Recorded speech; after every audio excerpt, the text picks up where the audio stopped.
During the last 2 years of World War II, the Royal Australian Air Force had 9 fighter squadrons operating in the Southwest Pacific area. There are 24 aircraft in a squadron, and 3 squadrons working together are called a fighter wing. Most squadrons had 2 or 3 extra aircraft and 2 or 3 extra pilots. The 9 fighter squadrons were divided into 2 Kittyhawk fighter wings and 1 Spitfire fighter wing. Spitfires were not really suited for flying in the terrain of the New Guinea region, as they had an overheating problem. Neither the Kittyhawks nor Spitfires could compete against the Japanese Zero in a dogfight. The Zero had no armour plating and was a very light aircraft and very manoeuvrable. There were no enemy fighters as fast as a Kittyhawk in a dive, so the tactics were always to get above the enemy and dive at him. On straight and level flying, the Kittyhawk and Spitfire were probably faster. While the United States Command got on with the job of retaking the Philippines, the Kittyhawk squadrons were relegated to mopping up and backup activities only. Because of this decision, the Kittyhawks were converted to fighter bombers. Vertical dive bombing in a Kittyhawk was very accurate. The heaviest load they could handle was 3 by 500 pound bombs. They carried out watercraft sweeps and bombed Japanese installations that the Americans had bypassed. Seating arrangements in a fighter plane consisted of a folded parachute with a rubber dinghy pack. Included in the dinghy pack was a metal cylinder or compressed gas to enable the dinghy to be inflated when required. Another essential part of a pilot's equipment, while not as uncomfortable as a dinghy, was the Mae West. Mae West, which was worn around the neck and chest, was a flotation aid in the event of a descent into the sea. It also acted as a receptacle for items of escape and survival gear. Survival gear was emergency rations, waterproof matches, compass, whistle, signalling mirror, razor blades, local currency, water purification tablets, and pet pills.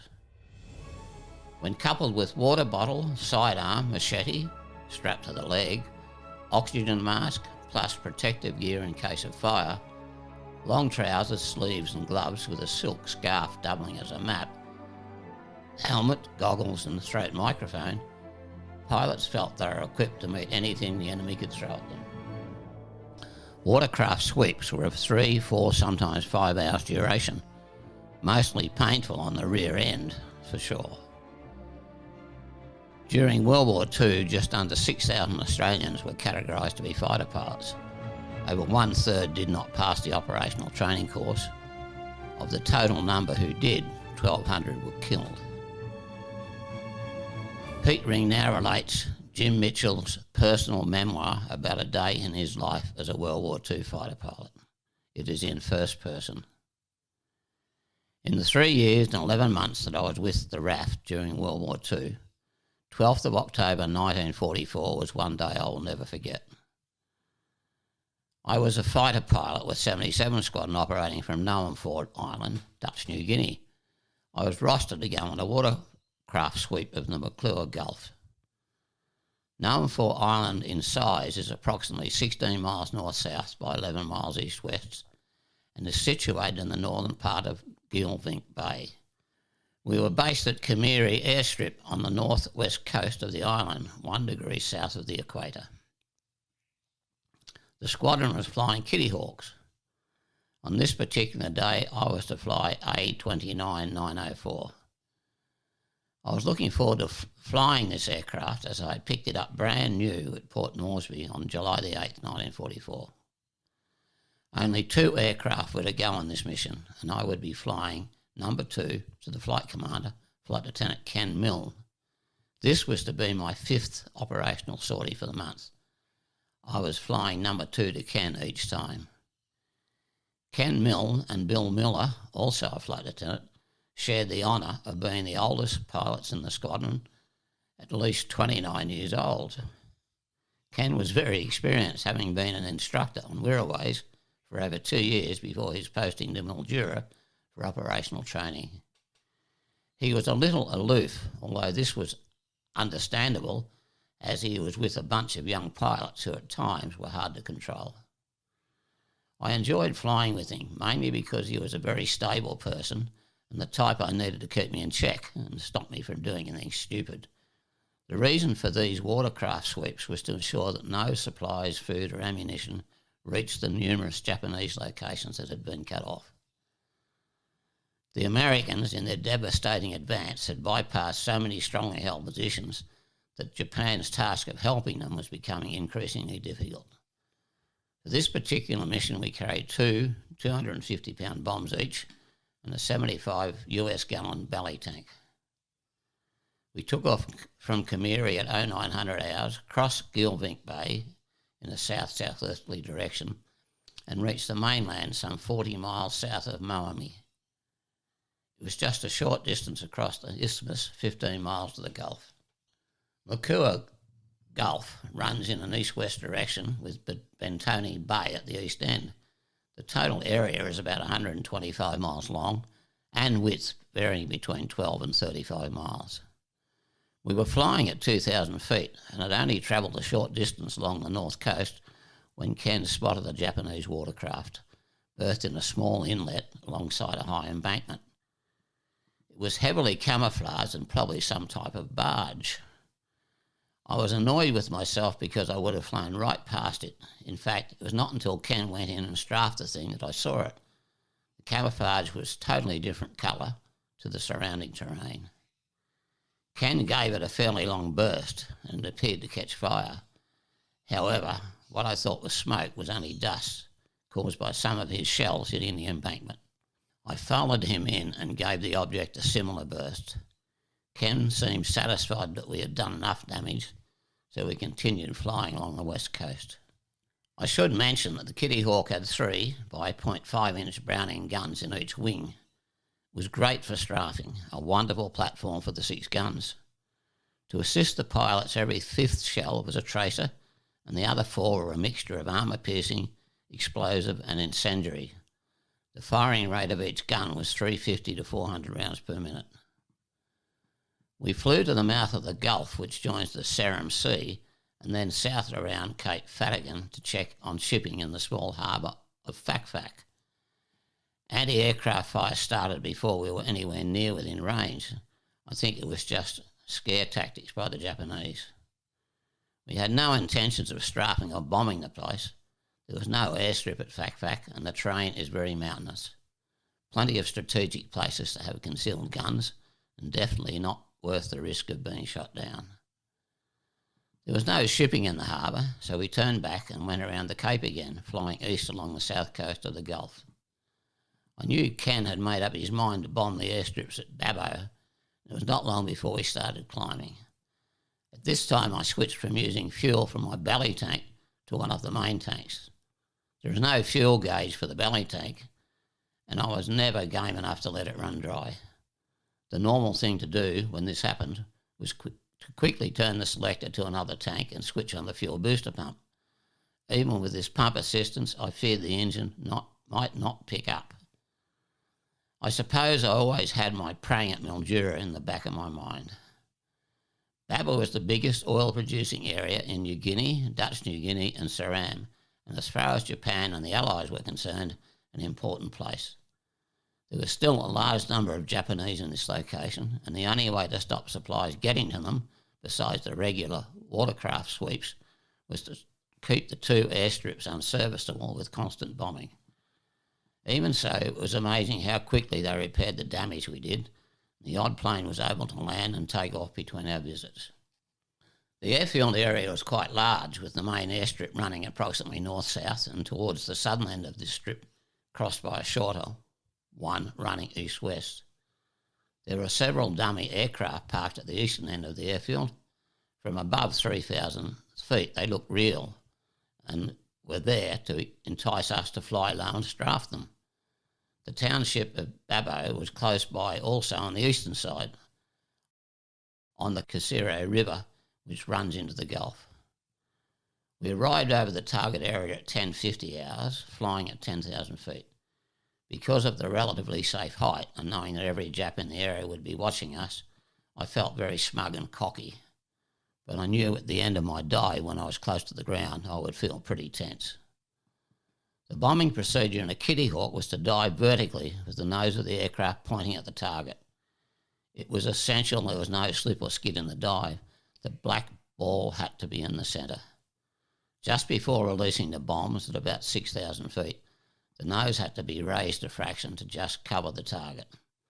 As soon as you released the bombs, you pulled away, still in a dive, and left the area as quickly as possible, keeping at a minimum height until well out of the range of any guns. Ken was obviously working out the position to dive from, so that towards the end he would be diving down sun and break starboard away from the town. From the time we left Kimiri, we had both observed radio silence. I had not spoken a word, but over the target area I was genuinely concerned that we would be going too fast in the dive to retain the belly tanks. So I quickly asked if we were going to drop them. He told me to shut up, and then immediately went into his dive. This upset me because I knew I was right and that we would be exceeding the safety limits for any auxiliary tank. One of Ken's bombs exploded halfway down the main runway, plumb in the centre, and the other also on the strip a little to one side. I rated the effort 9 out of 10. But I was bloody snooty with him and determined to do better. I aimed where the two runways crossed and to make sure of a good result went below 5,000 feet before releasing the bombs. It was perfect bombing, one big explosion in the middle of the crossing. In my excitement, I broke away to port instead of starboard, and if I had continued in the direction I was going, would have flown straight over the township. I was still in the deep dive, with traces streaming past me from a gun that was literally out in the open. I was going too fast and was unable to get into a position to return fire. I just could not believe my good luck. The few times I had encountered anti-aircraft fire, I was unable to pinpoint where the guns were, as they were so well concealed. This gun was about 60 to 70 yards from the western boundary of the airfield, under a flimsy piece of camouflage. It may have been set up in what was once a tin shed. There was no roof but a low galvanised iron wall. I called out to Ken that I knew where the bastards were and to follow me in. It was rather a stupid thing to say, as there were probably only 3 or 4 Japanese at the most with a gun. I did a wide turn to port, keeping my eyes riveted on the gun position. I gave myself plenty of space and came in from just over 1,000 feet, parallel with the airfield boundary in a shallow dive. I was well out of range when the gun started firing at me, and at the same time I reckon every Jap who had a gun started firing at me from the scrub and trees along the boundary. There were traces and puffs of white smoke coming up everywhere. I could not believe it.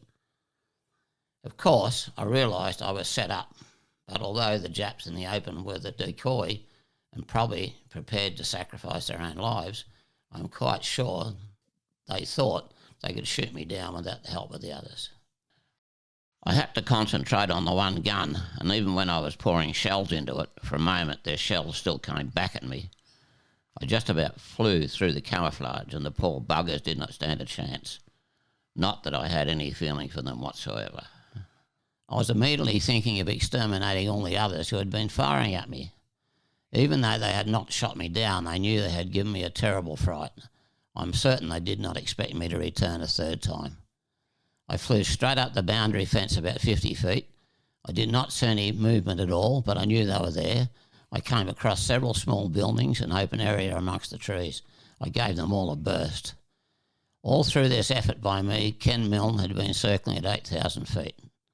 I was furious, because if he had followed me in on my first strafing run, he would have created havoc and killed many Japanese. I might add, if our positions had been reversed, I would have followed him anywhere. I should mention at this stage that it was an unwritten rule when either bombing or strafing, you only made the one run. With the situation I found myself in, I felt I did the correct thing, but of course I was in the wrong. Perhaps I'm being a little unfair to Ken, and I certainly did not think about it at the time, but I had been involved in lots of action while he was circling above Babbo. He may have been thinking of our debriefing when we arrived back at Kimiri, and that he should at least get the credit for a couple of things on this mission. Whatever it was, he decided to go to 2 additional places. We flew to Idor, which is situated between McClure Gulf and Gilvink Bay.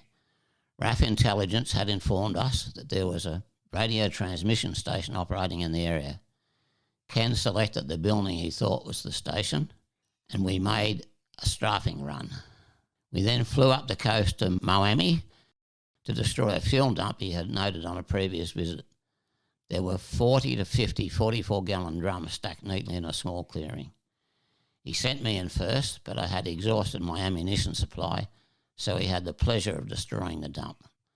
There was heavy black smoke with the flames, and it was obviously diesel fuel. It was only a short flight across the bay to Naumfor Island, about 60 miles. The mission had taken us 3 hours and 20 minutes. When we landed, the first thing I asked Ken was why he did not follow me in at Babbo. He simply said he called out to me to steady down and that black smoke was coming from my plane and he thought I'd been hit. I was a little embarrassed because I knew I had left the mixture control in full rich, but did not realise black smoke was coming from the exhaust. The Japanese must have also thought they had scored a hit. At the debriefing, the Army Intelligence Officer, Captain John Gill, and our own intelligence officer, Flying Officer Harry Sullivan, were only interested in hearing from me. I cannot remember what was said, but no doubt I had plenty to relate. Later in the afternoon, a flight rigger asked me to have a look at my plane. It had been hit by an explosive shell near the leading edge of the port wing, close to the fuselage. From the angle the shell went through the wing, it missed the belly tank by about 3 feet. If it had hit the tank, I would have been history. I never mentioned being hit by flank to Ken Milne or the incident about dropping our belly tanks. I never flew with him again, which was my loss. It must have really upset him. Ken was shot down over Miami on the 18th of October 1944 and was picked up by the Yanks in a Catalina 24 hours later. He was able to head out to sea before bailing out. For the remainder of my tour with 77 Squadron, I flew number 2 to Wing Commander Dick Creswell. It was a great experience for me flying with the boss. He was the wing commander in charge of 81 Fighter Wing, which consisted of 76, 77 and 82 squadrons. On the October the 12th mission, I had obviously embarrassed Ken Milne. It was quite unintentional, but he knew that he should have not dived from 10,000 feet with a belly tank. He knew that he did not say to me, "Steady down, Jimmy." Our radios were functioning perfectly and he did not utter a word. He knew that he should have ordered me not to go in again. On the other hand, if I had been flying number 2 with Dick Creswell on that particular day, I'm sure he would have quietly said to me, "I'll follow you in." In October 1944, the wing lost 15 aircraft and 12 pilots were killed. During World War II, the Dutch government issued to all Allied aircrew personnel operating in the Dutch New Guinea area a card with a picture of Queen Wilhelmina on the front and instructions on the back with an official letter. I received this card with letter when flying from Naumfor Island with 77 Fighter Squadron in the latter part of 1944. The instructions were also written in Malay. Here are the instructions. 1. The white man holding this paper is a friend of our government. 2. His plane has crashed and you must look after him so that he reaches safety. 3. He is not able to ask in Malay for everything he needs, so you must anticipate his wants. 4. Bring drinking water and drinking coconuts. 5. Give him food such as fowls, eggs, bananas, pawpaws and other suitable foods. 6. Hide this white man and keep his presence a secret. The Japanese must not learn of his whereabouts. 7. If he is unable to walk, make a stretcher and carry him. 8. Let one man take the government's letter to the village chief. 9. The white man will sign and give you a paper, and when the government returns, you will be given a good reward in exchange for this paper. These are the instructions of the government, and you must obey them.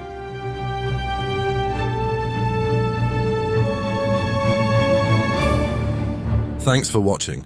And if you appreciate what we are doing, please subscribe and support us by checking out our merchandise shop.